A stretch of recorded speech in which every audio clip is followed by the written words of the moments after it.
Right, our seventh and final speaker of the day. Ooh, seventh, that's a cool number. That's my favorite number. Right, Scott Wolter. He's a forensic geologist and four-season host of America Unearthed on the Travel Channel. He's a friend and fellow Mason with Randall, and I think possibly like a long-lost brother because you guys have freakily a lot in common. An intrepid international explorer and medieval history researcher, Scott will reveal jaw-dropping new information and recent cryptic translations that are directly relevant, there we are, to pre-Columbian European activities in North America. For over 2 decades, Scott has sought the holy grail of American history, and it looks like he's found it.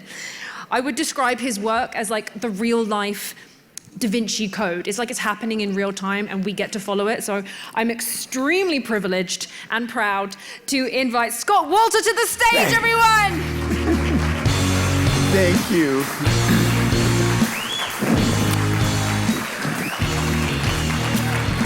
Hello, everybody, and thank you for waiting it out to the end here. Before I get started, though, I would like to ask, where's George Howard? Would you stand up for a second? Okay. Now, I'm not doing this because it's like the polite thing to do. I'm doing this because I sincerely mean what I'm about to say.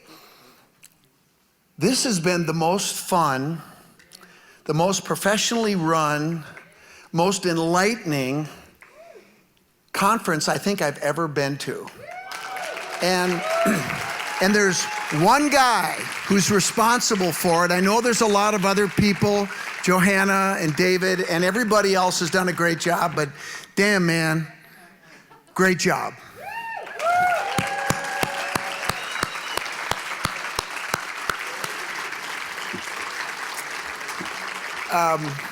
Karma, serendipity, it was meant to be, so. But seriously, this has been a fantastic experience, and I hope you enjoy what's to come here in the next few minutes. I didn't check how to work the, forward and back, right? Boom, boom, I got it. How about that? Okay. All right, before we get started with the Knights Templar and Guardians of the Grail, of the Holy Grail, I want to ask everybody in this room a question, and I want you to be totally honest with me, okay? How many people know the origin of the 5-pointed star? Raise your hand. Because I'm going to call on you. Okay. Go ahead. What do you think? Not quite. It's 5 points. Star David is 6, but that's okay. And I don't want any of you to feel embarrassed because I get the same response everywhere I go. And I simply find it incredible. You realize that we all pledge allegiance to a flag that has 50 of them on it, right? Do you know what you're pledging allegiance to? No, you don't. I find that incredible. I really do. And I'm going to tell you what the 5-pointed star is, and I don't think you're ever going to look up in the western sky like you can do tonight and see the planet Venus. Now, the ancients have been doing this for tens of thousands, probably hundreds of thousands of years, and they've been viewing the heavens, the stars, the planets, the constellations, and as we view the movements of the planet Venus over 8 Earth years. How many people remember the spirograph? Do you remember that? That's the movement that it makes, and over those 8 years, it makes the 5-pointed star. Now you know. But there's a secret within that symbol that most people are not aware of.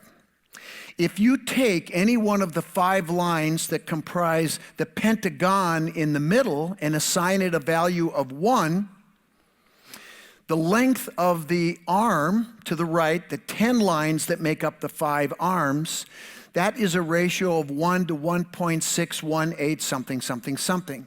That is called the golden ratio. It is the key to life in the universe. Now, the most common depiction of the golden ratio is found in the spiral, okay? It's the rate of growth of that shell. Now, you can take the golden ratio and you can reduce it to whole numbers. And the way that you calculate it is you add the first two numbers, you take the sum, and you add it to the previous high number that you added. So we can go 1 plus 1 is 2, 2 plus 1 is 3, 3 plus 2 is 5, 5 plus 3 is 8, and 8 plus 5 is 13, and so on, right? Now, this ratio is very important, and it's found, sorry, did you guys see that before? No, now you see it. There's the spiral. It's found, why is this going backwards now? Oh, wait. What's interesting is that it takes 8 Earth years, right? And I asked people before I click up the 13 years on here, how many years does it take in Venus years to do the same thing, to create this 5-pointed star? It takes 13. The point is, we have 2 points on the Fibonacci sequence, which puts it in the heavens, in this case. Now, the golden ratio, the Fibonacci sequence, is the key to life, as I said, in the universe. It's found in plants. It's found in a wave that's breaking. It's found in our own bodies. It's found in a hurricane, the spiral, and of course, the galaxy. It's also found in the rate of crystallization of rocks. It's literally found everywhere. Again, the key to life. And who are the life givers? Women, right? That is why Venus is associated with the goddess in the heavens. She is the physical manifestation of the goddess in the heavens. And last night, she was up in the northwestern sky, shining bright. She's the third brightest heavenly body in the sky, and people don't even bother to look up. We're too busy in our damn phones. And so we need to kind of take a step back and appreciate what's happening in the heavens. And you're going to appreciate her more in a little bit. But ladies, that's why you are the goddesses, because you are the ones that bring light. You need us, but the ancients understood this. We'll talk a little bit more about that. So the next time you pledge allegiance or you look at that flag, I want you to think about it a little bit differently. One more thing.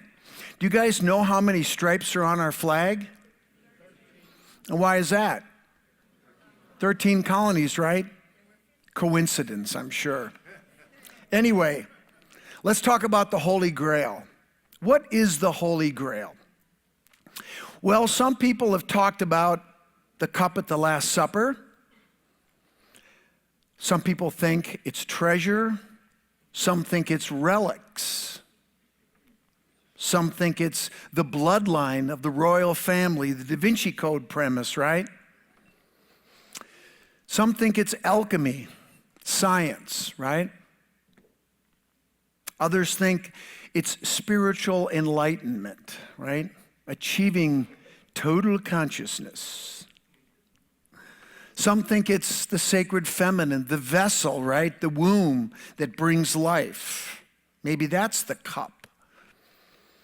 And others think that it's something called the New Jerusalem, which I'll touch on in a little bit.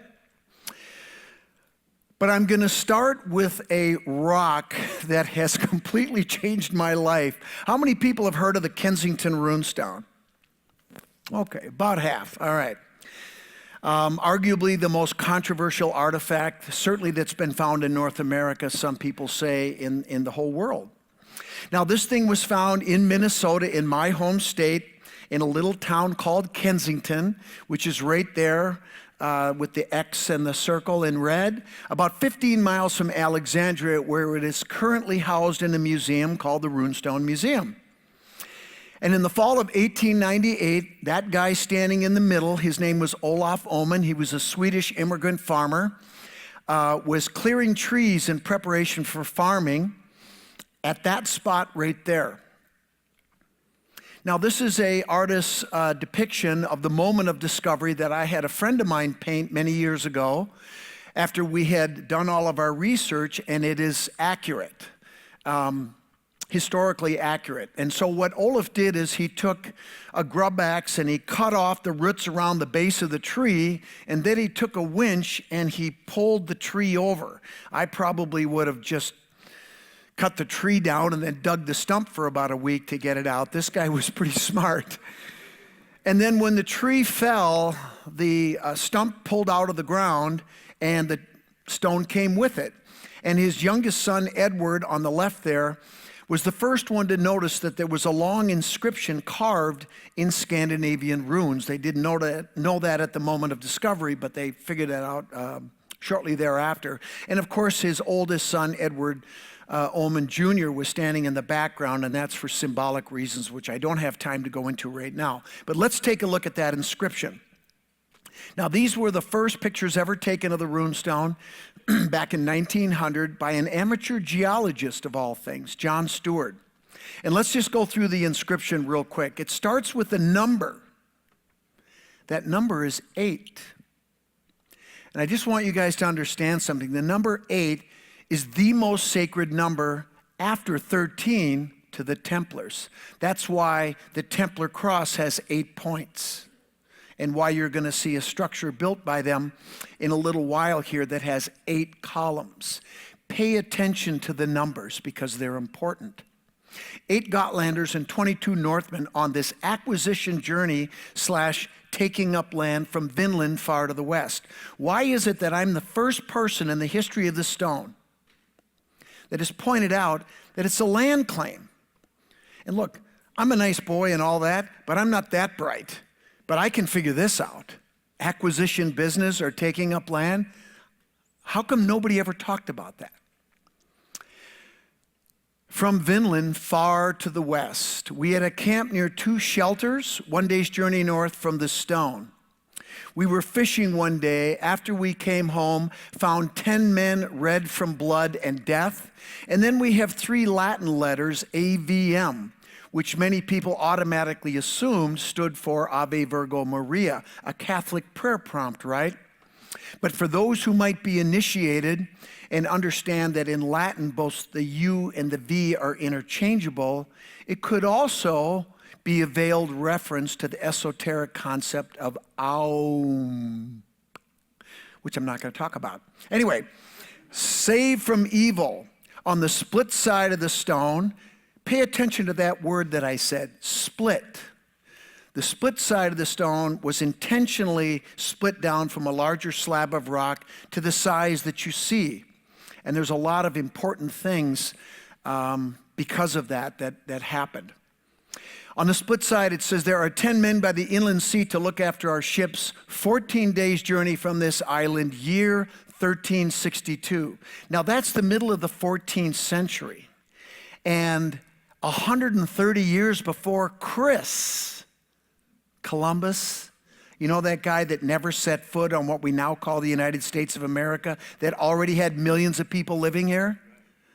He didn't discover anything.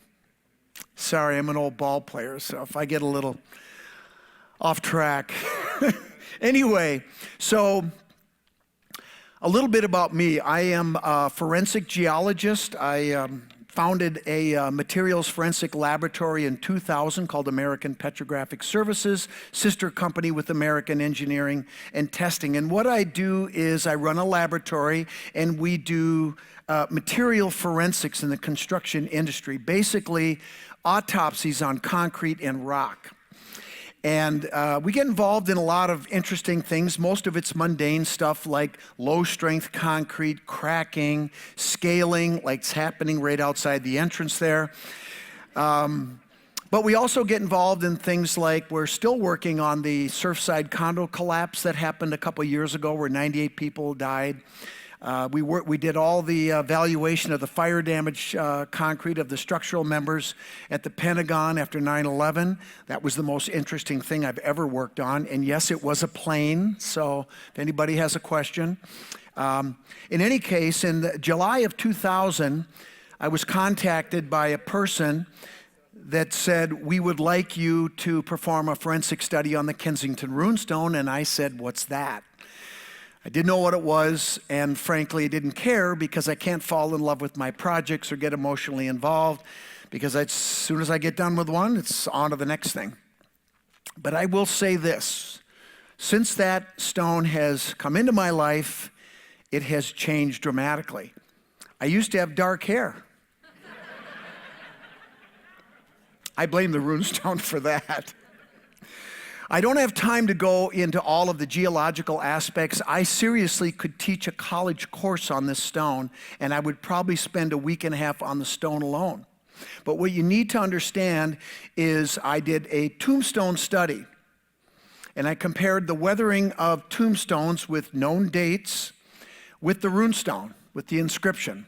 The question isn't how old is the stone, the question is how old is the inscription. So I took a core sample out of the back, and then I cut samples, I made thin sections, we identified the mineralogy, and because it's a Paleoproterozoic metagraywacky, I don't see anybody writing this down. There's going to be a quiz. The hell? Anyway, it's a very complicated rock geologically. It's an immature sediment, so there's lots of minerals in it that have been metamorphosed that created a lot more minerals. We actually had 16 to choose from. And I chose the micas because they are soft, they're flexible, and they weather way quicker than any of the other minerals except for pyrite, but that one didn't work. Anyway, so when I took off the core, because this had been glaciated, the top of the core has been weathering for about 10 to 12,000 years since the glacier dropped it off. But because it was scratched and fresh, it looked like that on the left. No weathering, right? And because mica is the weakest mineral in the rock, anytime you fracture it, you scratch it, you break it, it's going to fail along that plane with the weakest minerals. So to see those minerals on the surface, when I broke it off, which is that picture on the left, magnified in a scanning electron microscope 500 times, I wasn't surprised at all to see micas on that surface. On the top surface, the glacially weathered for 10 to 12,000 years surface, all the micas that were once there, like on the picture on the left, have all weathered away, and it looks like that on the right. And I fully expected that. What I did not expect is what happened when I took a chip sample off the split side that was created before they carved the inscription, but at the same time, right? You can't carve on a surface until you create it on that split side. So I didn't have to damage the inscription. So I took that chip sample off, put it in the scanning electron microscope, and when the image came up, I started laughing because I knew the answer. All the micas were gone. Now, I knew myself that took longer than could possibly be consistent with a hoax. But that wasn't good enough. So we did the tombstone study, and we collected samples of tombstones that were made of slate that had the same mineralogy, biotite mica in this case, that were in the same weathering environment, same mineral grain size. The criteria had to be comparable at above and below grade. Perfect. The runestone was found partially sticking out, and it was angled down about a foot in the ground. So this was a pretty good comparison, a pretty good experiment. And I just went back in time with those samples, and at about 200 years is when the micas began to come off the surface. On the runestone inscription, they're gone, long gone.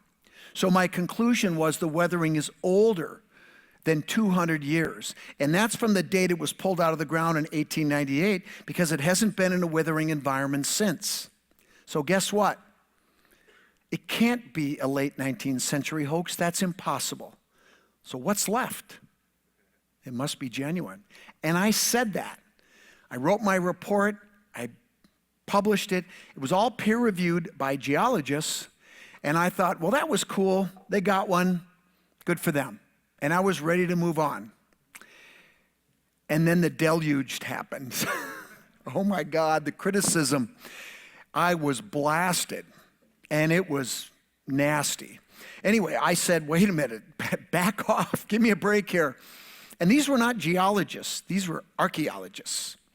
linguists, runologists, historians, anthropologists. And I'm like, hey, look, I'm not perfect. I make mistakes. Point it out. I'll fix it.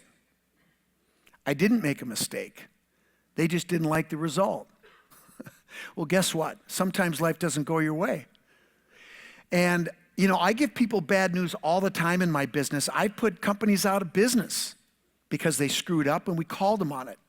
And remember something, as a licensed professional geologist, I have to be prepared in every single job that I do to testify in a court of law under oath.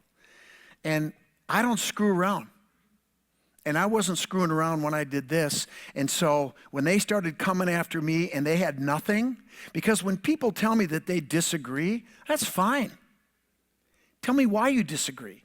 Specifically, list the reasons why you disagree. Let me tell you guys something about forensics, okay? And I'm not going to go into everything because I just don't have time. But in every single discipline that is related to the Kensington runestone, the geology, the language, the runes, the dialect, the grammar, the dating, the history of the late 19th century, the history of the 14th century, is all consistent and conclusive with authenticity. If that's true, then how can there possibly be evidence to support the contrary? It can't exist. And it doesn't exist. So just stop. Go to Wikipedia.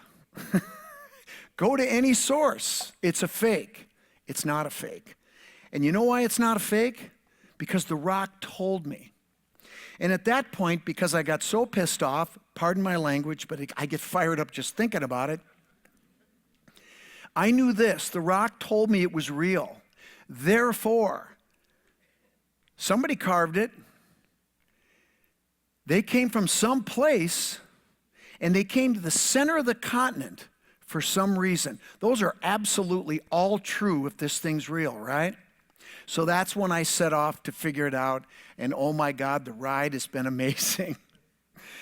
So the first thing I did was I learned about the language, and I found out that all the language features that the scholars said did not exist, did exist, as they had to exist because the rock said so. And I went over to Sweden 5 times over the course of 2.5 years and found everything.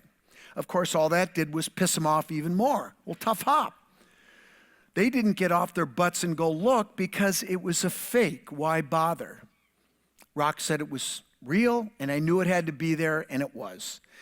That doesn't matter. That's a whole nother story. What is important is that I followed the evidence trail, because this is what I do for a living, is material forensics. And I'm pretty good at it. I mean, I've been doing it almost 40 years.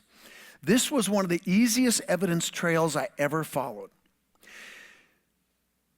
Knowing this, that the only person that could have carved an inscription in the middle 14th century of that complexity and length had to be a member of the clergy, because the common people weren't educated, right?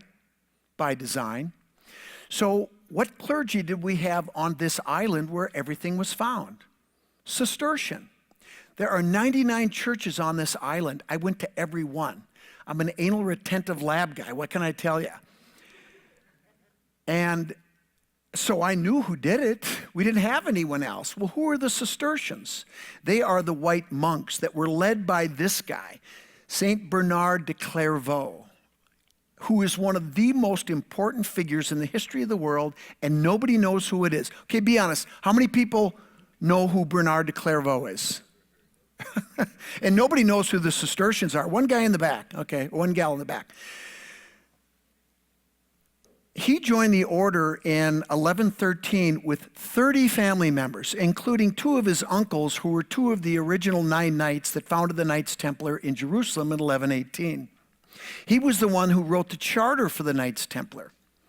He was the one that founded the first daughter abbey at Clairvaux, hence Bernard de Clairvaux. And by the time he died in 1153, there were over 300 Cistercian abbeys all across Europe, into Scandinavia, and into the Holy Land. It's one of the most successful stories in history, and nobody knows it. By the time of the put down in 1307, there were 750 Cistercian abbeys.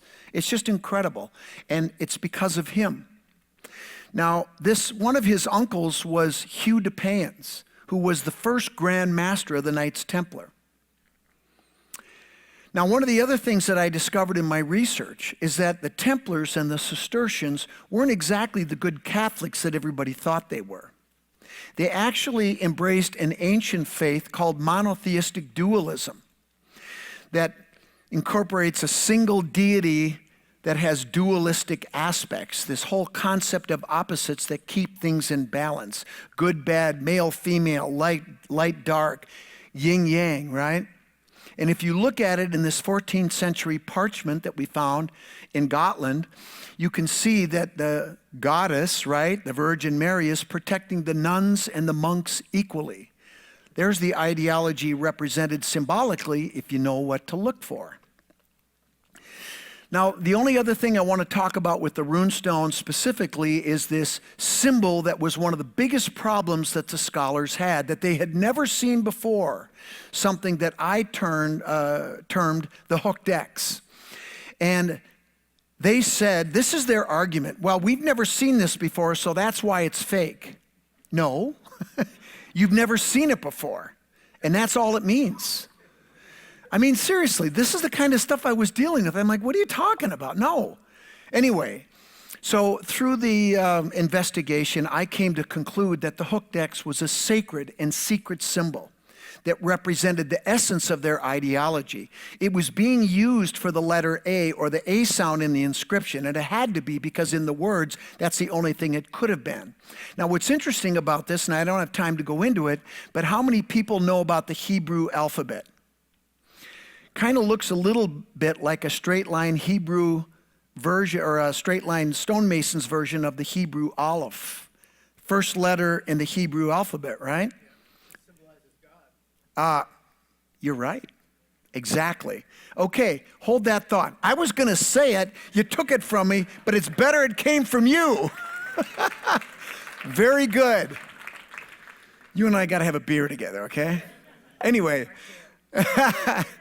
But this is an ancient ideology. Remember, I told you they weren't the good Catholics. They secretly venerated the goddess, and they used the Virgin Mary as a metaphor for their ancient faith. Now, this goes way back. I don't have time to go into details, but I think you're going to see some similarities here. You see that cross, crook, and the flail? Looks a lot like that hooked X, doesn't it? And Tut was the son of that heretic pharaoh, Akhenaten, right?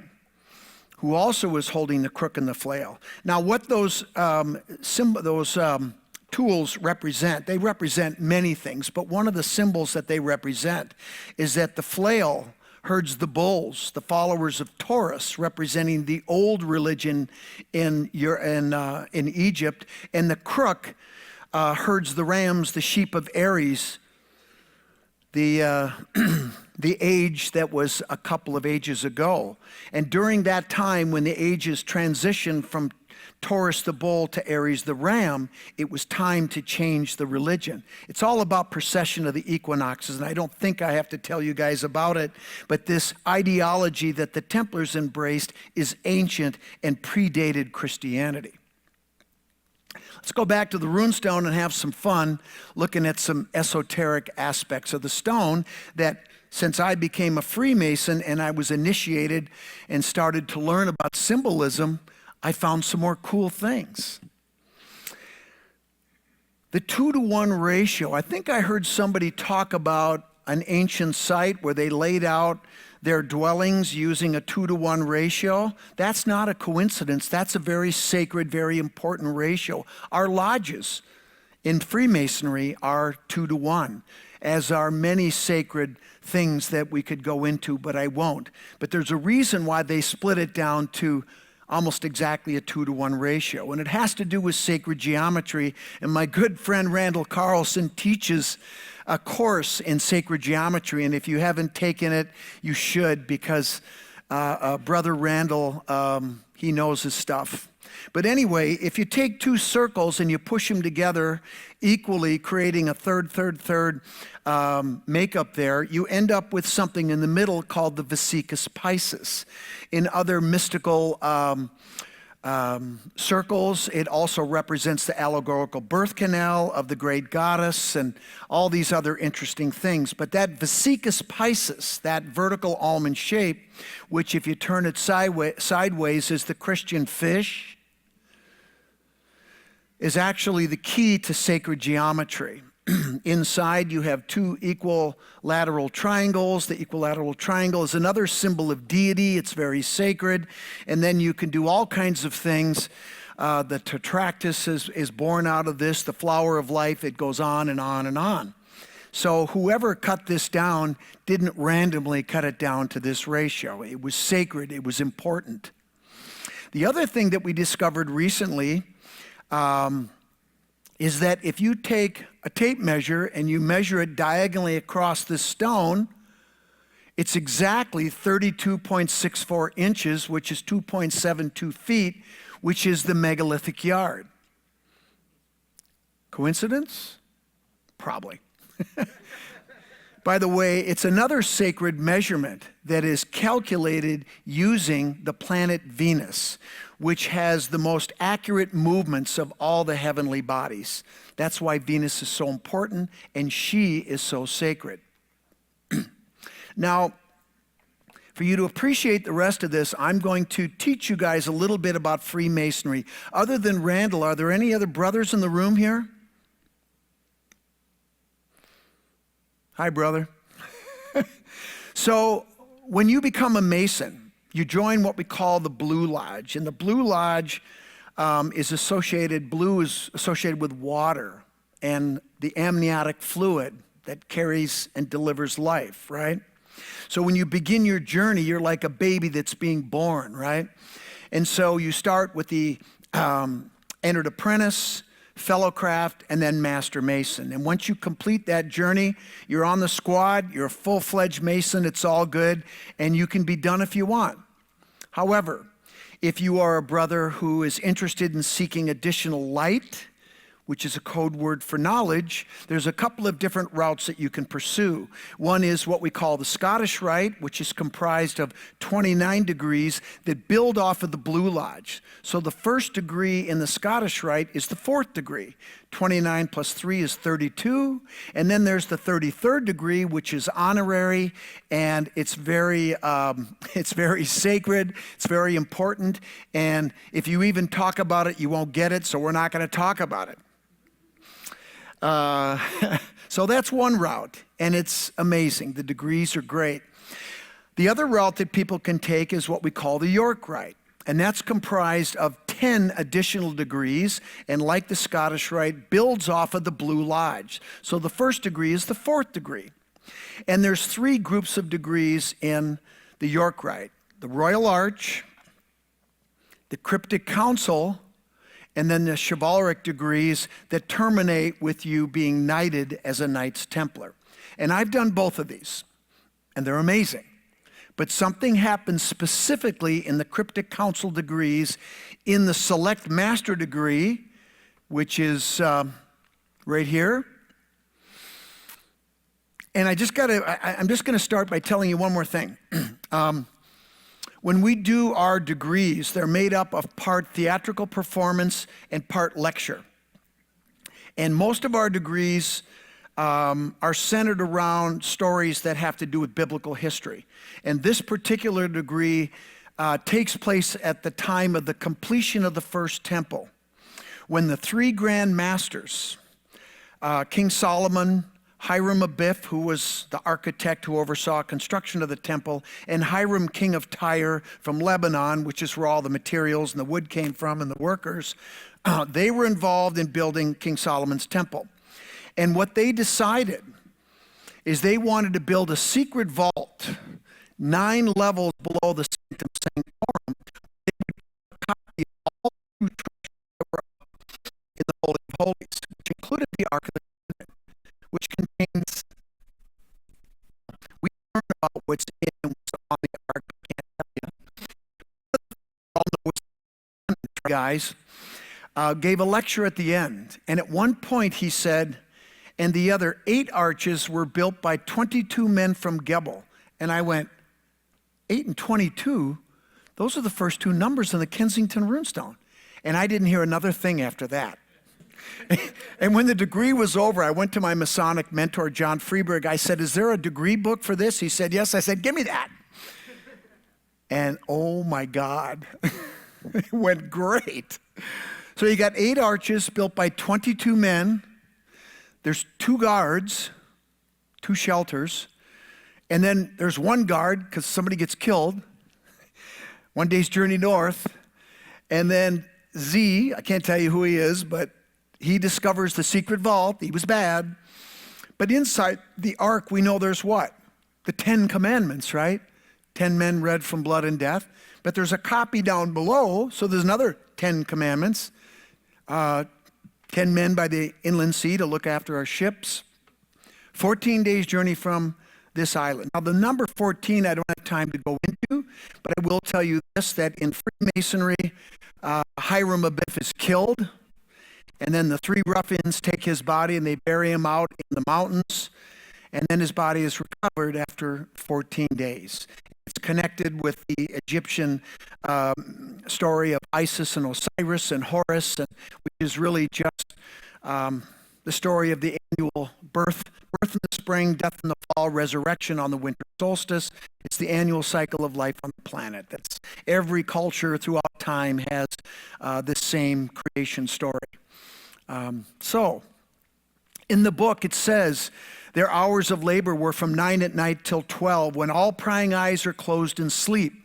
I find it interesting that there's 9 lines of text on the face side, plus how many on the side? 3, for a total of 12. Probably another coincidence, right? Anyway, so I started to think about this and go, okay, there's just too much going on here. There's actually more. I don't have time to go into all of it. You can read about it in one of my books. But anyway, it obviously had something to do with the spiritual journey that this person was pursuing. So I started looking at sources, and I got onto the Kabbalah, the Tree of Life, which is very interesting and I think is a clue to what's going on. There are 10 spheres that create 22 paths that connect those spheres. They rest on 3 pillars, and the number 3 is important on the runestone inscription as well. For a total of 32 emanations of deity, with a possible hidden 33rd. Is this ringing any bells, folks? And on the runestone, what's 8 plus 22? 30, right? Plus 2 shelters. 1 day's journey north. Probably another coincidence, right?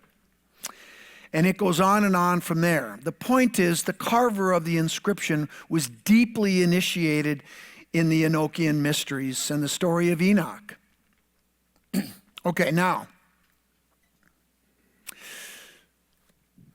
all of us at some point ask those big questions, right? Is there a God? What happens after I die? And so on, right?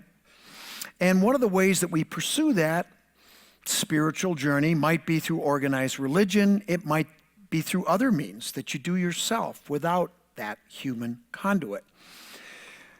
But at the end of the day, when you go through this spiritual journey, most people end up here. It all comes back to you, right? And 2 words, know thyself, right? So I took a look at myself. All of us. Do you know how many bones are in our spinal column? 33. And of course, when you achieve that highest level in the Scottish Rite, and the highest level in our body is that brain, right?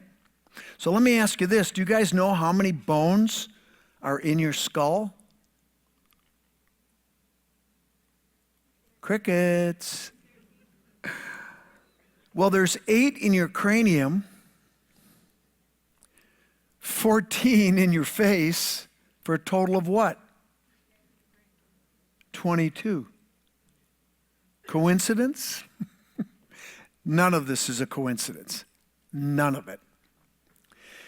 Okay, So, check this out. I flew my drone around the Newport Tower. We're switching from the runestone for a sec to the Newport Tower. You see those columns? There's 8 columns there. It's a round tower that sits on those 8 columns, and it's a stone and mortar structure that's been sitting in Newport, Rhode Island. It was first documented in 1677 in the first governor of Rhode Island, Benedict Arnold. No, not the traitor. That was his grandson. In his will, he wrote "my old stone mill" when he was making a reference to his property. So it goes back to at least then. The current narrative is that this is a windmill, which is insulting to the structure. It's not even round. It's actually an ovoid. So it couldn't work as a windmill. And my son Grant, who is a structural engineer, when I asked him about it serving as a windmill, he laughed. He said, "Dad, there's no steel rebar. The lateral forces would tear it apart." But that's what they're calling it today. Google Wikipedia. Google, it's a windmill. No, it's not. It's an observatory. And there are numerous astronomical alignments that are solar, lunar, planetary, and some of the most important ones are with the planet Venus, the goddess. Now, where did this architecture come from? Who built this? The Templars built it when they were over here, and I'll talk about this in more detail, starting in the 12th century. And they operated on this continent for 400 years until contact, until settlement, right? Colonization. The Templars spent time in the Holy Land, and this is where they got this octagonal architecture. Look at that structure on the right there. I mean, it's a 2-story structure with 8 columns with Romanesque rounded arches. This is where they got this architecture.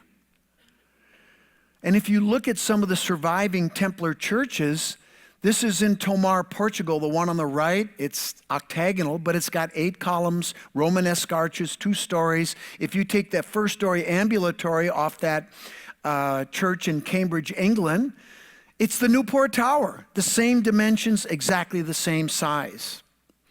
Now, one of the things that happened through my education and learning about the Templars and the astronomy and the archaeoastronomy, do you see that egg in that archway inside the Newport Tower in the west-northwest archway? It's just a little bit north of west in that archway. And I'm the one that discovered this with a local person who took a picture of it and showed it to me and said, "What's going on here?" I said, "When did you take that picture?" He said, "On December 21st. I said, "December 21st? That's my birthday." Which my wife used to say is the shortest, darkest day of the year. Thanks a lot, honey. Anyway, she's right about that, actually. But here's something cool. And this was an epiphany moment for me. In the south window of the tower, on the winter solstice, my birthday, the sun crosses the sky at the southernmost apex of its journey throughout the year, right? Its lowest point in the southern sky. And it creates a light box. And at 8 o'clock, that slide that you saw in the wintertime, it was actually going through both windows at 8 o'clock. There's an alignment there of the sun. But then watch this. I took these pictures in 2007. And just watch.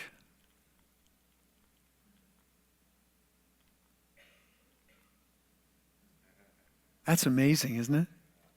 So that was an epiphany moment for me. And later on, if you guys want to ask me what happened this day, I'll tell you a story that I don't have time to tell you now, but it blew my mind. Ask me about it. Anyway, so this was validation at the time. For me, it was that epiphany moment that validated all the research we've been doing at that time, and I knew I was on the right track. Now, this is probably another coincidence, but if you take those dimensions and you add them up, you get exactly 1 megalithic yard. Coincidence? I mean, I'm saying this all the time. It's like I look at this and I still can't believe it. Now, this was before I was a Mason, but this is amazing. Now, remember, that picture of the egg, let's just go back real quick. It's not centered in the archway, is it? It's about 2.5 degrees on a 360-degree circle off. No self-respecting medieval stonemason would do that, would they? What does that tell you? They did it for a reason. So I started to look into that, and then I went around to the outside of the tower, and I saw this. Now, this is the Royal Arch, which was one of the group of degrees in the York Rite we just talked about, right? And if you look at those round columns with the capstone ledges and the rounded arc with the keystone at the top, with the round red granite orb above it, you would learn that I learned that the honor of placing the final keystone in a structure was given to the master mason, who would notch that angled keystone and put his mason's mark or his personal mark on that stone. And I knew it was important. And I got to tell you, this is what happened. So I'm standing there and I'm looking up at this keystone back to back with the egg, right? The only true keystones in that entire tower, back to back, not centered in the archway. And I looked at it, I said, "What's up with you?" Didn't say anything back. And then it hit me, and I turned around and I looked to the west, and I'm like, holy shit. Check this out. So, if you draw a line from the center of this tower and extend that line through those two keystones into space, you know where it goes? It goes to Kensington, Minnesota. I'm not kidding. I can't tell you this next thing, but if you extend that line further, it leads to one of the Templars' secret vaults. But I digress. That's amazing. Okay, you already know there are a lot of people that don't like this research, and they don't like me. I published this in that Hooked X book in 2009. What is it? 2013 now, 14 years later. Do you think if somebody could have proven me wrong that I wouldn't have heard about it by now? You know what I've heard? Crickets. They do this stuff all the time. And people go, "They can't do that." Really? They do it up here. That's how they do it. Anyway, tonight, the reason that I added that beginning part with Venus is because Venus right now is doing something very rare. She is just north of due west. This is just north of due west. That alignment was created using that beautiful goddess in the heavens. And she's out there right now. Last night she was so beautiful. So tonight, look at her and appreciate her. And take 5 minutes out of your phone and do that. Okay, we're going to talk about this document. Buckle up, because this is cool as hell. So this is a 12th century, it starts in the 12th century. This thing has been updated over the centuries, and it was last updated by one of the members of the order in 1908. So when you look at these documents, don't go, "That can't be 12th century, that can't be 14th century. I get it. It's not. They've been recopied and updated, but they're all encrypted, every message. And each encryption method is different. And it was tough to decode them, but we were able to do it, and we had people help us, so it's not all me. Anyway, this story starts on Bannerman Island, which is an island in the Hudson River north of New York City, about an hour. And Francis Bannerman was an arms dealer, and he sold weapons to whoever would buy them during the Civil War, and then his son did the same thing all the way up to the First World War. He got in trouble because he didn't care who he was selling to, but our government did. But that's another story. Anyway, they had munitions stored on the island, and shortly after Bannerman IV died, there was an explosion on the island, and all these munitions were blown into the water. And a good friend of mine, right here, Don Rue, and his buddies back in 1968 used to go diving off of Bannerman Island looking for the munitions. They would go back into the Bronx where they lived, and they would pawn for money. And while they were doing that, Don went over to the closest shore on the mainland, and actually I interviewed him standing on that spot last summer. Don's 80 years old. Anyway, and that was last summer too, that picture. We had a great time in the woods.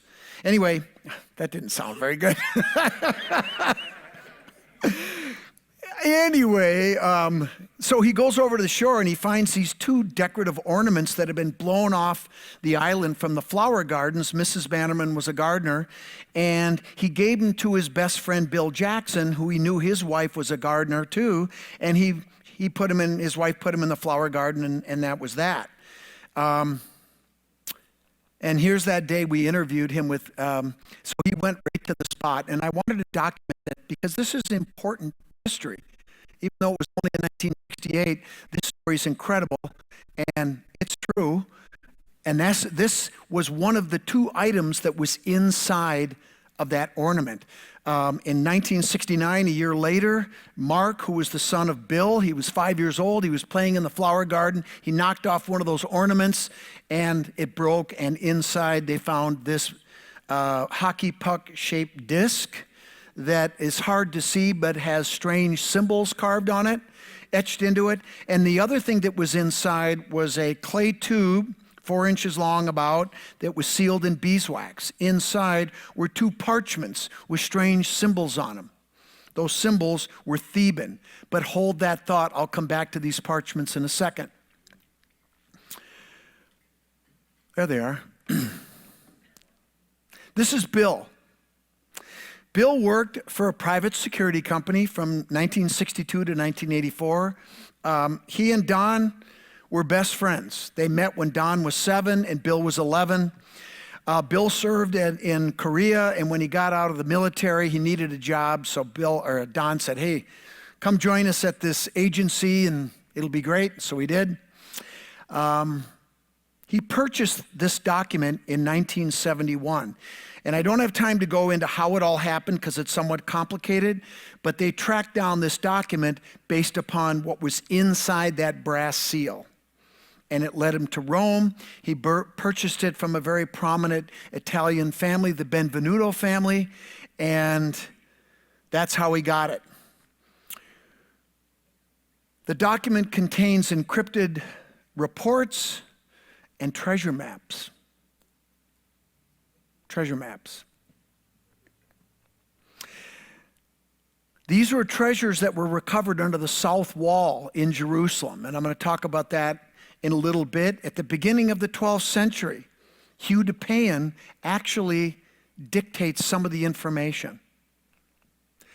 In the late 12th century, about 60 years after these documents were found, the Templars mounted an expedition to come over to North America to recover other scrolls that had been hidden in North America at a place called the Temple of the Goddess, which is in upstate New York, in the Catskills. And I've been there. It's amazing. That was his mission. On the way, Ralph lost one of his ships rounding Newfoundland. It was scuttled. And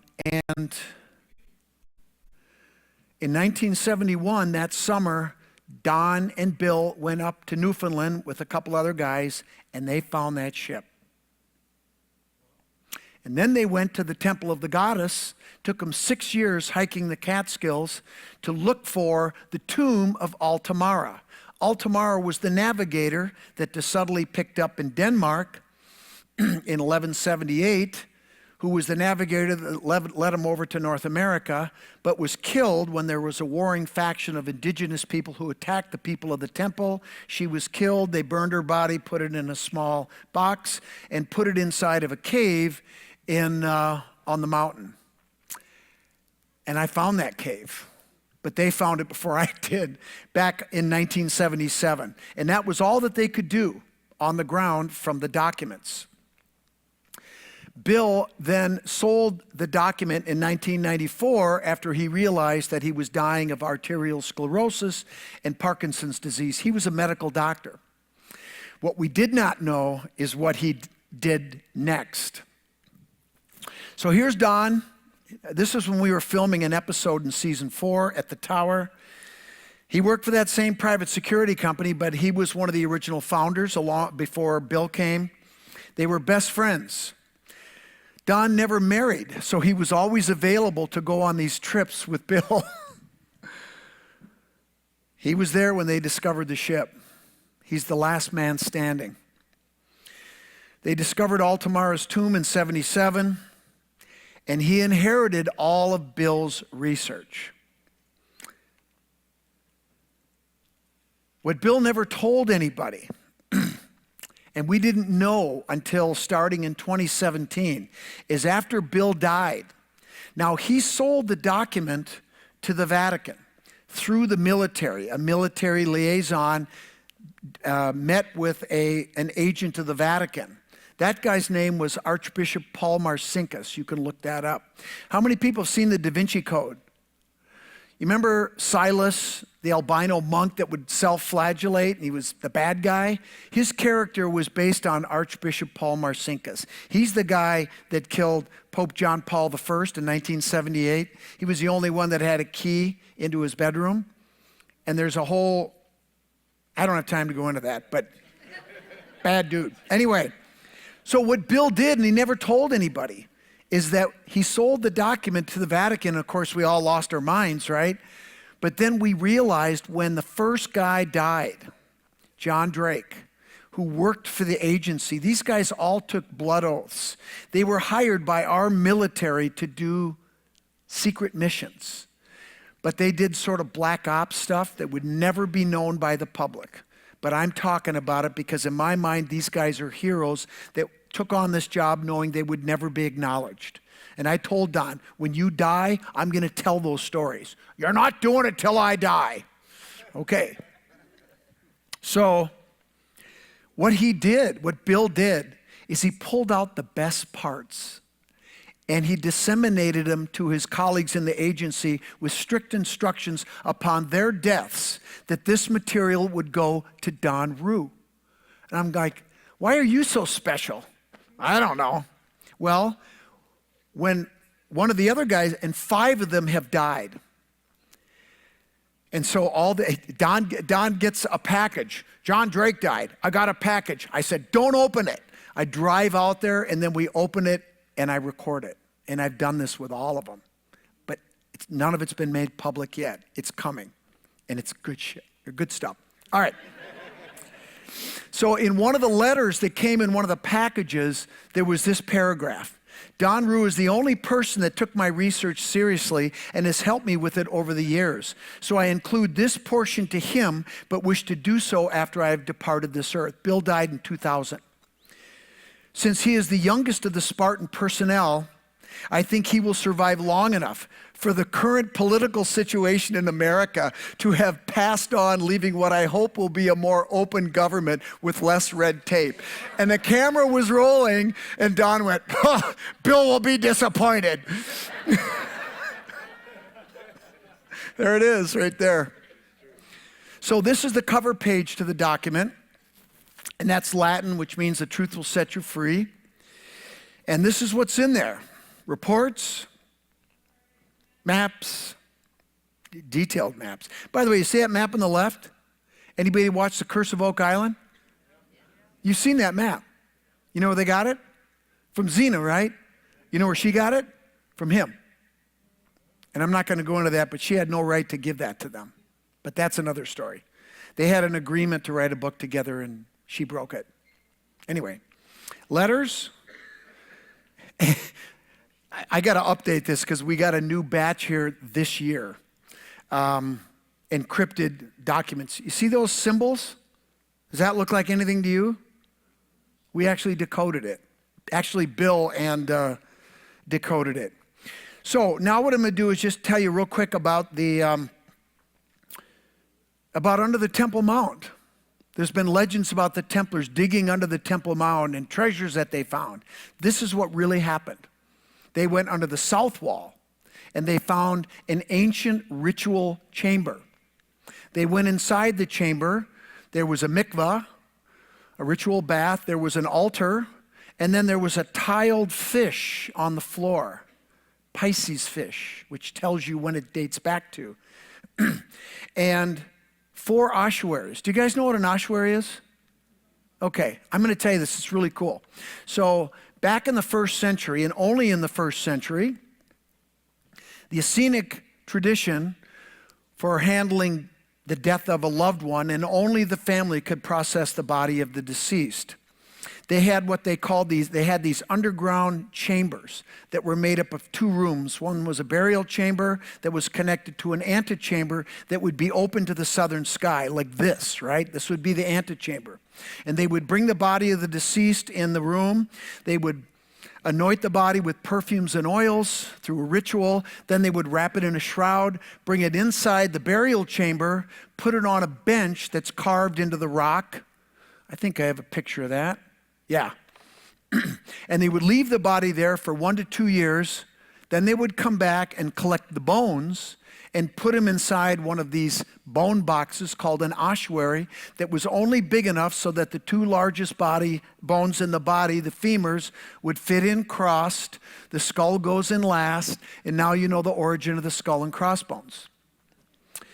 Then they would take that ossuary and they would put it inside these tunnels called kokims below the benches, and that's where you would be interred in the family tomb, right? So there were 4 ossuaries. In one of those ossuaries, there it is, they found documents. In another one, they found gold bars with the seal, the Ivri seal. Ivri was the old name for Hebrew, apparently. And then there were instruments inside the 3rd box, 2 for construction, 2 for navigation, and 1 was a cryptex for encrypting secret documents. They were able to decode it and read the messages, and that's what led them to suddenly to come over here 6 decades later to recover the other scrolls. That's where they learned about them, were in these scrolls. The 5 devices are basically science, right? So in the 4th box, this is Hugh. Notes, it is strange. The head is separated, not on the spine, but cleanly severed.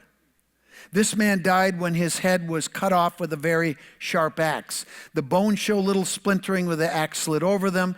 There is a name, and I read a little Ivri. It is to me that falls on the making out of what is written. It is Jan. Remember, there was no J at that time. John. Who was beheaded? Named John during that time. Yeah, John the Baptist. Bernard bags the bones. They took them. And I will tell you this.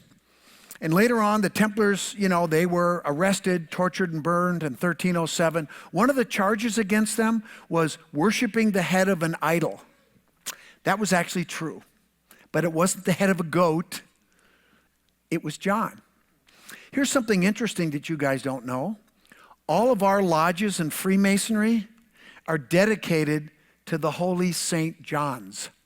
Prior to 1600, it was St. John, not Jesus. In fact, Jesus wasn't the guy back then. It was John.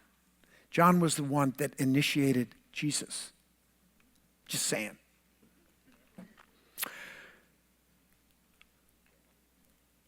So I told you about them coming over.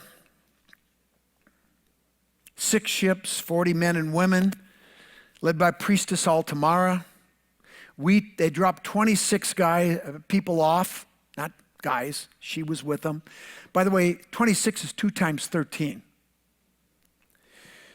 She led them to the temple, and then they sailed back. The survivors sailed back, and in 1180 in Saborga, Italy, de Sudley's deposition was taken. 2 Cistercian monks recorded it, one for the church and one for the order. And I told you a little bit about how Don got this information. This one came from a guy named John Lennon, who worked for Scotland Yard. Not that guy, a different guy. Whenever they would go over to the British Isles, he was their liaison. One of the first thing that came to Don came from Bill's daughter, who he had given some information. One of them was this page, the first page of the long narrative that told the whole story about coming over here and recovering the documents. And he gave it to his daughter with strict instructions that if anything happens to me, give it to Don, because you know what your mother's going to do with this stuff. She didn't like the research and his time away. The reason this page is important is because Elis Capitolina is the old name of Jerusalem, but it's also the cipher phrase that you need to decode the document. Bill pulled it out, so he sold the Vatican a worthless document. I love him. The other thing is on the back of the map, which I can't show you, is a map to how they got down to the ritual chamber. We're going back there. Now, the second thing that when John Drake died, he gave us 2 packages, or gave Don 2 packages. You know that map that they have on Oak Island? These are the notes. And there's stuff covered up that's really important. But I want to point out that on both pages, we have the sigla for the guy that did this work. His name was Clyphus Licinius Jarbo. But I circled a hooked X there in the upper right corner. Both of these pages have hooked X's because you were right. It's an acknowledgement of deity. They put that hooked X there because it did represent God. It did represent the Hebrew Aleph. Bless and protect these documents. This is the back of page 1. There's an invisible map on it. And you remember, what was it? That movie with National Treasure. Remember he took the lemon juice and the heat? We've got 6 of these. And a couple of them, that's what you got to do. The others came out with black light, so no problem. But see that blank space there? There's a map there, but I can't show it to you because there's maybe a treasure there. We haven't gone after it yet. But that date on the right is 1368. It's very important. It's referenced in the notes. And there's a hooked X. See the hooked X? I can't tell you what that says, but we just don't have time. And here's a quick picture. There is a map. You see it? You can see it, right? The guy who founded the agency, Dan Spartan, he died 2 years ago, sadly, and the timing couldn't have been worse. I've read so much. I've read during COVID, Don sent me an envelope. There was 100 pages in there. I opened it up, top secret. I'm like, holy, Don, what is this? You read the document. You don't copy it. You send it back. You get the next package. Okay. I can't not do Don without doing his voice. I can't do it. I just can't. So I read it. I sent it back. I got the next 500 pages. So I know all their missions, all the stuff. And I said, Don, what are you going to do with this when you die? It's going to you. Okay. So I know a lot of stuff. But anyway, so Dan passed away, but I read so many, and what they would do is all the guys that went on their missions would write a report, and then Dan would compile it. And this guy was brilliant, and I came to respect him, and I wrote letters. I can't go into all that. Anyway, he faked his death in 96, and he moved to Southeast Asia, and he wrote a letter to me when he heard that I wanted to meet him. He said, "You will never meet me." He said, "The man you know as Dan Spartan died in 1996, and I'm not coming back, so forget it." And every correspondence went through a chain of people, the network he called it, and he paid for all of it, so he couldn't be tracked. Anyway, this showed up in March 4th of 2021, and we opened this box. Now, there's not enough time. So there was a map inside, 3 feet by 2 feet. and it was on paper. And I understood the context. I know that he copied it from an animal skin map because he moved to Southeast Asia.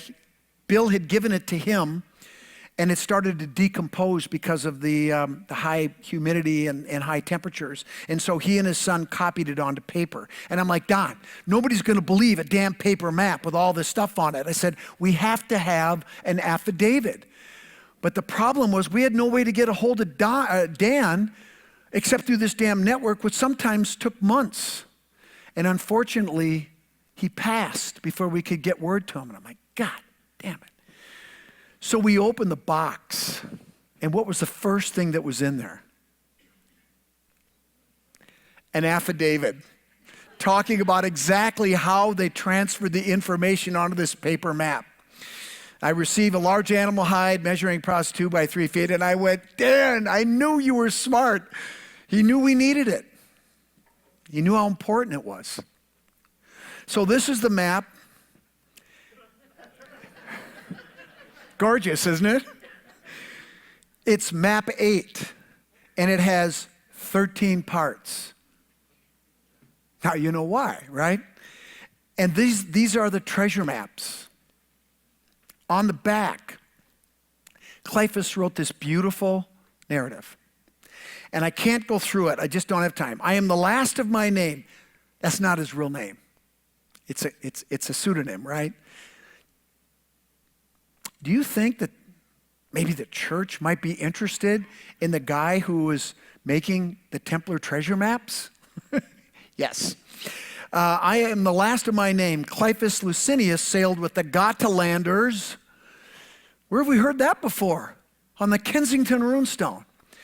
In 1158, and again with the Poor Knights of Christ in 1174 to 1180. That was de Sudley's trip. He was the cartographer. Cleophas Lucilius, spelled differently, same pseudonym, who was associated with Fiammetta Capelli. She was the mother of Giovanni Verrazzano, worked with Ponce de Leon in 1512 and Giovanni Verrazzano in March of 1524. That's the year that Verrazzano discovered the Bay of New York, right? That's bullshit. They'd been there many times. To trace the River Jordan. I am making a compilation of their works, along with that of Pedro Alonso Nino, 1499. Do you know who he was? He was Columbus's navigator. You can look it up. The maps of Antonio Zeno, yes. The map of Acolyte Father Richards. He's the guy that carved the Kensington runestone. I could prove it to you. I don't have time. And my own. So he's compiling all this stuff over the centuries into this last group of documents. That's what Bill bought. Only 3 of our lineages have been creators of graphics. We're translating this from French maps. We are known by our seals, and the siglas you can see down below there. In 1307, it was marked where someone found a fragment of the cross and some of his blood along with his bloodline. May the true believers recover them against Rome and other idolaters. 1722. An attempt was made to recover them in 1643, but failed. Many of our bloodlines are concealed under the names of others. For being a cartographer and interpreter of maps is a heavy burden, often a curse. Sought out by the rich and those greedy for base profits. What will be the value if you gain the world but lose your soul? The truth will set us free. For wherever there is a treasure, there is also your heart. Isn't that cool? Now the journals. I was contacted in 2016 by a woman who said she had the journals of Earl Henry Sinclair, and I got an email, and I read it, and I go, yeah, sure, honey. Boop, delete. She sent me another email the next day. No, really, I do. I go, yeah, click, delete. A week later, she sent me one more email with pictures, and then hi, Scott Wolter here. So anyway, there was 20 books, and they're written by members of 2 prominent Scottish clans, the Sinclairs and the Weems. This was a father-to-son tradition. What Earl Henry did was come over to the New World with the Templar treasures and deposited them in multiple places. Yes, including on Oak Island. And the tradition was you were to visit the Western lands twice in your lifetime, once with your father, once with your son, to check on the treasures. This went on for 15 generations, 417 years. That's the time that's spanned in these journals. 20 volumes, 13 in Latin, 2 in Old English, and 3 in Modern English. Now, there's also a map, a lambskin map, right there. I took these pictures. I've seen these journals. On the right, at the leg of that animal there, you see in the yellow box, is a date in Roman numbers of 1395. That was the first time he came over with the treasures. He came again in 1395. The Oak Island treasure came over in 1395. Anyway, see that sigla? That was made by Antonio Zeno, A-Z. But I find it interesting that he incorporated the fish symbol with the M, which is a lot like, what constellation is that? The goddess, right? This entry was made 1395, May 1st. We leave this daybreak from Kirkwall for the western banks with the blessing of King Robert. It was King Robert III of Scotland. And with the support of the herdmen who will oversee my obligations in Orkney's while I am gone. Our goal is to find a better route to the empires of China, further south than the ice-covered lakes. That's the Great Lakes. How the hell did he know about the Great Lakes in the 14th century? Because they had already been there. And suitable land for settlement beyond the boundaries of Groenland. That's the old spelling of Greenland, which we visit on our journey. We also travel with 120 remaining Templar Knights, descendants of those that fought a new land, right? Under my grandfather's rule, in search of a free Templar state. Who persecuted the Templars? The Roman Catholic Church? Arrested, tortured, and burned them.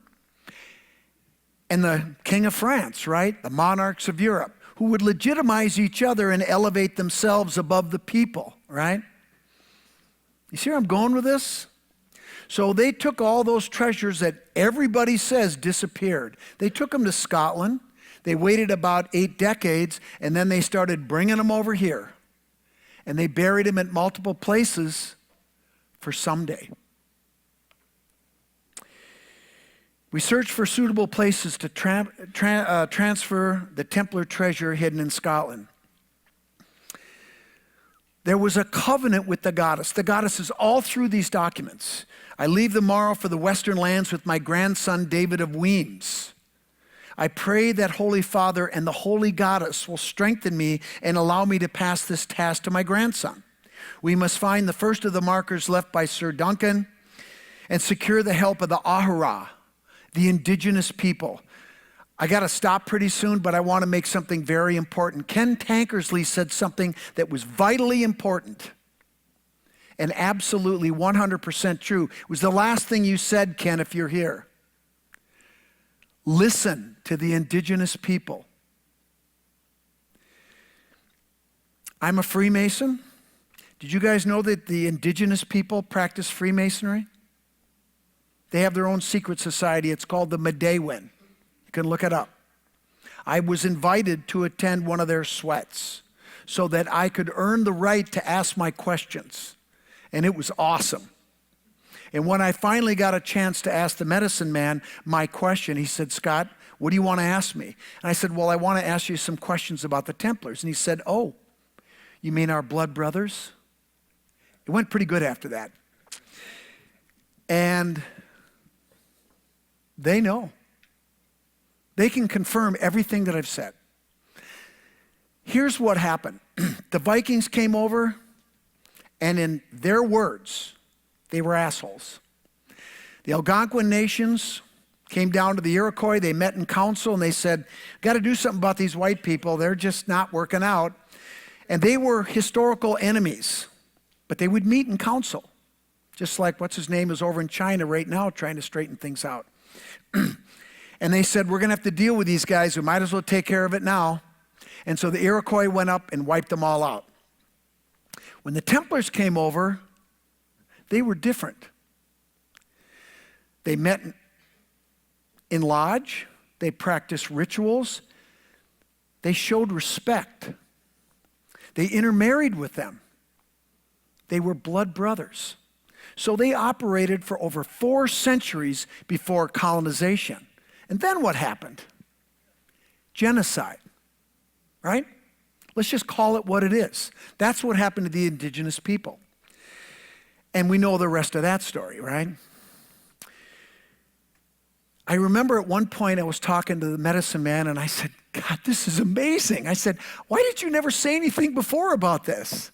He looked at me and he said, because you never asked. He was right. They worship the great goddess and have been allies of the covenant. This mission to establish a free Templar state was called the covenant. And I just talked about the natives, and I won't go into all this stuff. This is where we did the sweat. The rituals are identical. The first missionaries and fur traders said they were doing these rituals when we came. They've been doing them for thousands of years. The Algonquin prophecies say it's time to share what they know. And our tradition, the Templar tradition that I am a part of, and it's not Masonic, say that it's time to share what we know. That's why I'm telling all this stuff, because I can do it now. And you know what it means, why it's time? Procession. We're going through a transition right now, aren't we? And they know all about this stuff. So now is the time. And everybody in this room has a job. Your job is to enlighten people. Your job is to get to the truth. Because we're in trouble, folks. And let's not screw around here. That's the truth. And the only way that we're going to overcome it is to understand the truth. And that's what I'm trying to do, and that's what you guys are all trying to do. All these speakers here are doing the work. And I thank you guys for that. Yeah.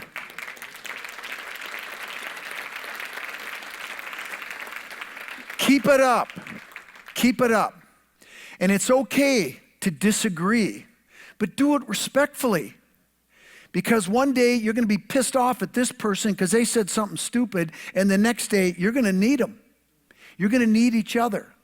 So we have to learn to get along better, right? Anyway, you guys know what I'm saying. This was such a cool thing. We heated the stones in the fire. I didn't even know they were heating the stones for the sweat until they pulled them out. William the Builder, you've heard of Roslyn Chapel? It was built by this guy. We have traveled inland and found a small group of 8 knights, there's that number again, who have long since completed the fort and now maintain their homes nearby. Each has married, and although now elderly, they celebrate the rituals of Christianity as well as the rituals of the great goddess. We discussed the goal of establishing a free Templar state here in the new lands. And later on his way back, one of the things that happened with these knights, they were the guys that his grandfather brought over, Earl Henry. They were old men. And they told him about his grandfather who he never met. We still don't know historically when Earl Henry died. He tells us in the journals, 4 years before I was born, he was born in 1408. Now we know. And because of the stories that he heard about his grandfather, he was so inspired. He said, I resolved to build an edifice in stone in honor of my grandfather and the knights who stayed behind.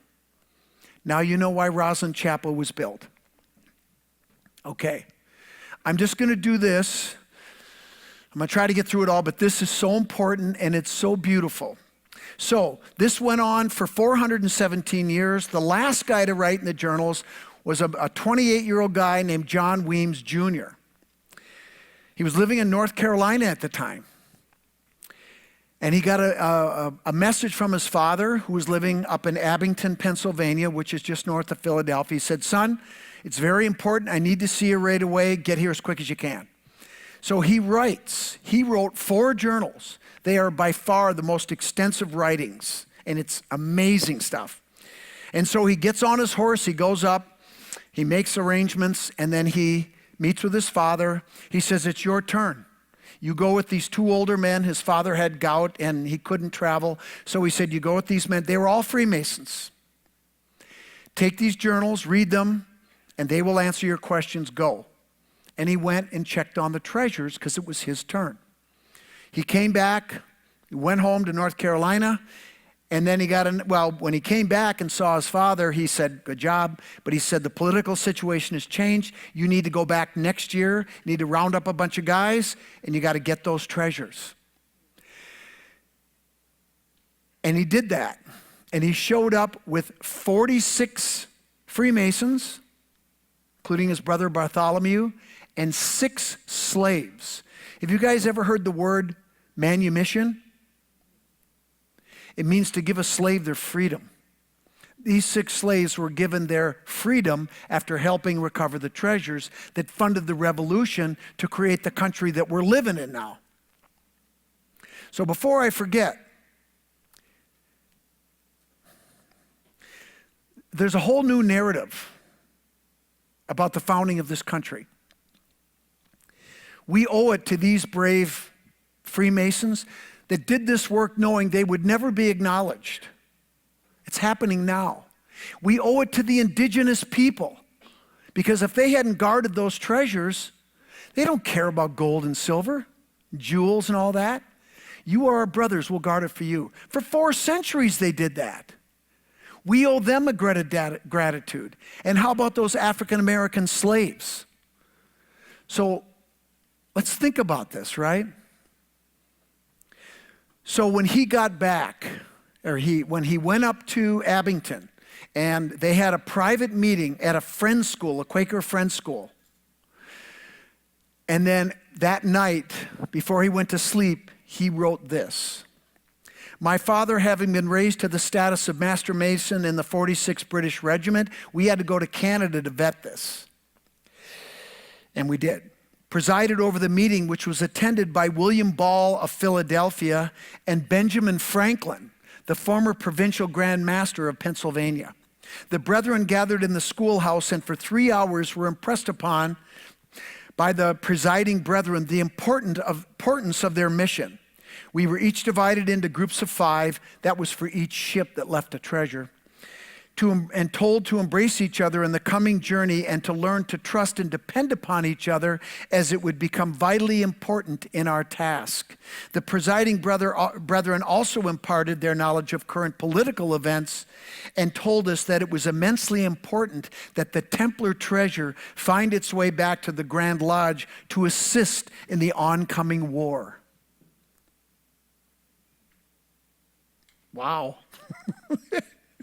"We would soon lose control of the territory in Nova Scotia, and the brethren feared it would be lost if not retrieved straight away. They also reiterated that secrecy was of the utmost importance and that we would always be surrounded by British troops and subjects who might report our every move. Brother Franklin reminded us that no matter what our political or religious leanings, our loyalty to the brethren was most important. We must honor our commitment and remember our vows, or the burgeoning nation of free men might never come to pass." Isn't that beautiful? Now we know. All those 2 parchments, it took a year and a half for them to decode this. This happened back in the early 2000s. This message is heretical. It's encrypted in Theban, and it's in 2 languages, Portuguese and French. It's the same message, and this is the message. "And Misha, the daughter of Elizabeth, sister of John." We didn't know John had a sister, as far as I know.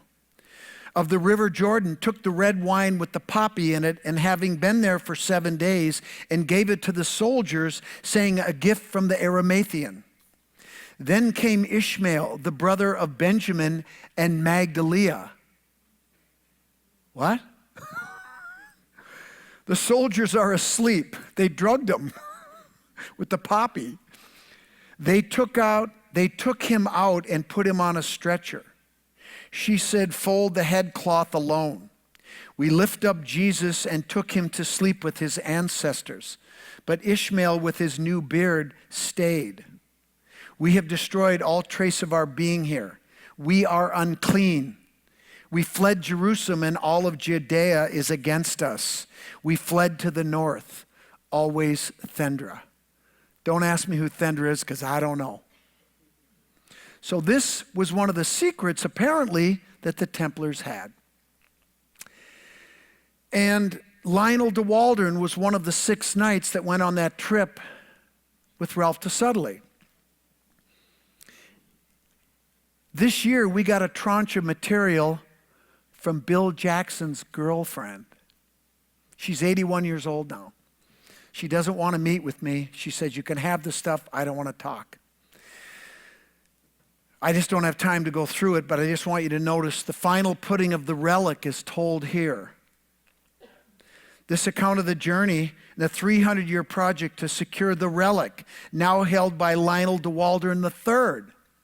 The other one was the first. Here's another message. Oh, what's the relic?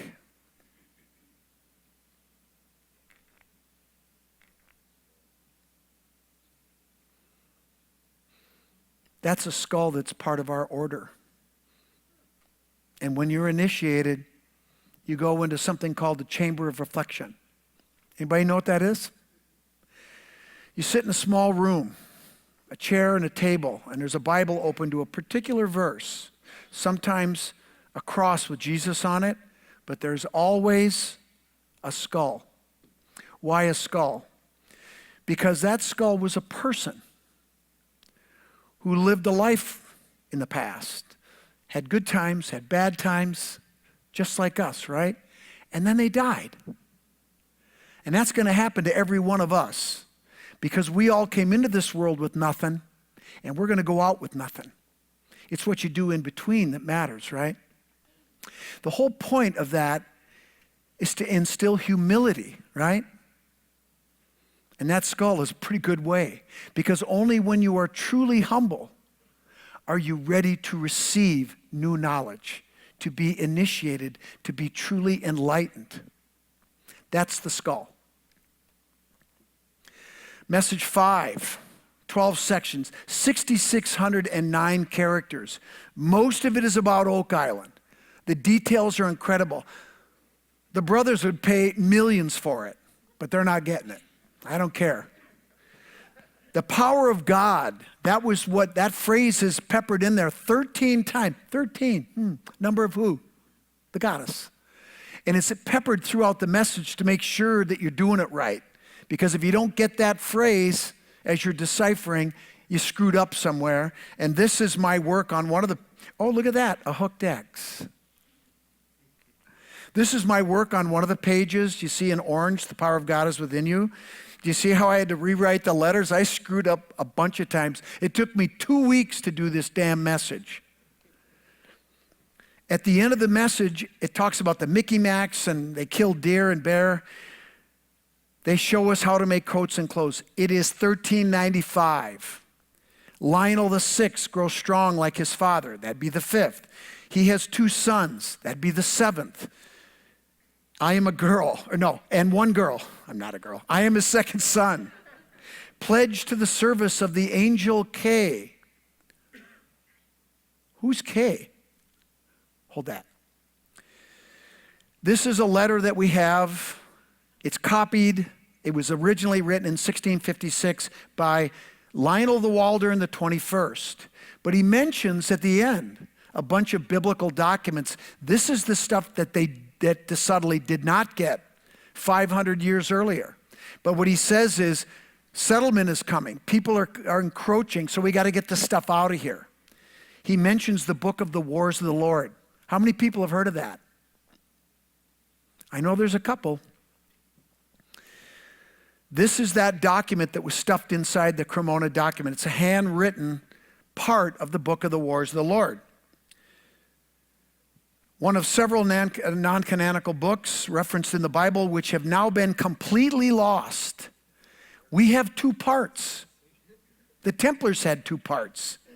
Now I just want to read this because it's going to all of a sudden dovetail with a lot of you. The goddess Wisdom has commanded us, and we have obeyed, but we have not set foot in Edom.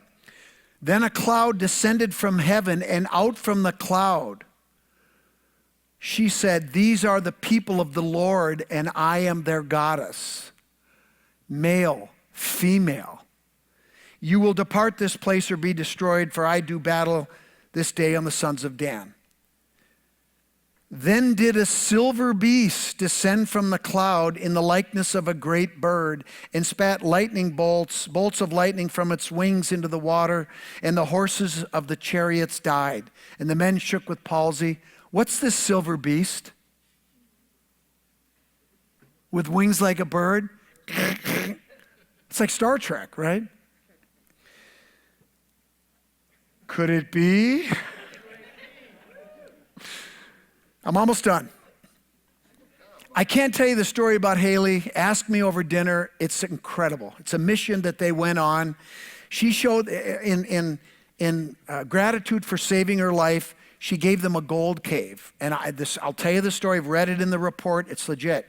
They found an encrypted document in 1980 in this cave. But they couldn't decode it until we found another one that the cipher phrase was New Amsterdam, which is what New York was called before it was called New York. She was kidnapped. I can't tell you all that. It's too much. It's really good, though. Here's the message. The dual gendered name of God, Yahweh, which was apparently a big secret in the Hebrew priesthood. And what you do is you pull it apart, because one's male, one's female, Yah and Weh, and then you read it inside out like this. That's the true name of God, and it's pronounced Hihu or Huhi. Okay, I'm almost done. Last thing. Dave Ryan died. His wife gave us this. We found something in the back, and it was a long encrypted message that had 13 parts. It was done in 1898. See the crummy hooked X there? 13 parts. This is the start of the message. Listen to this carefully. You guys tell me, because I don't know what the hell this is saying. I saw the lights again. Could be an ill omen. The right one descended upon my winter lodge, and behold, there stood the likeness of Ammon. Not a man, it's an O. He was of common dress and medium height. He had about the eyes shone a light blue. And then he sent him on a mission to go recover something. You know what he recovered?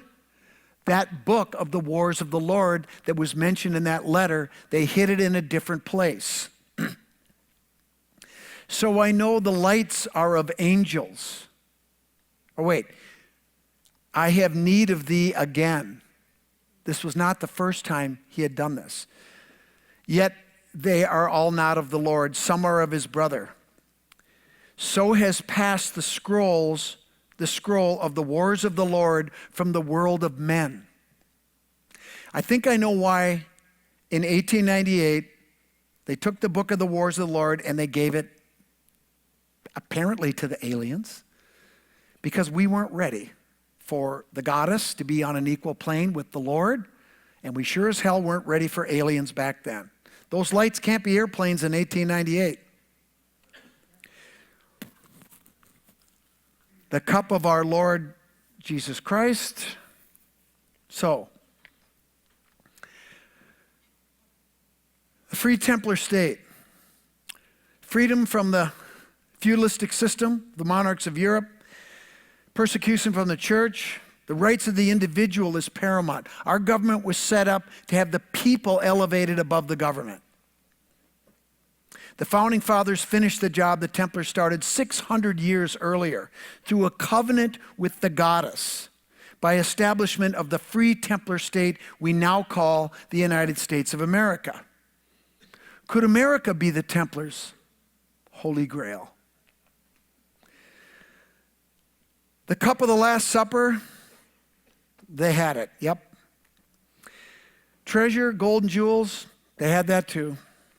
The relics, they had that. The bloodline, I showed you the examples, right? Alchemy, navigation, Yahweh, enlightenment, the goddess. Kensington runestone was the land claim and was the stake in the ground in case they needed it, but they didn't because the brethren finished the job. So,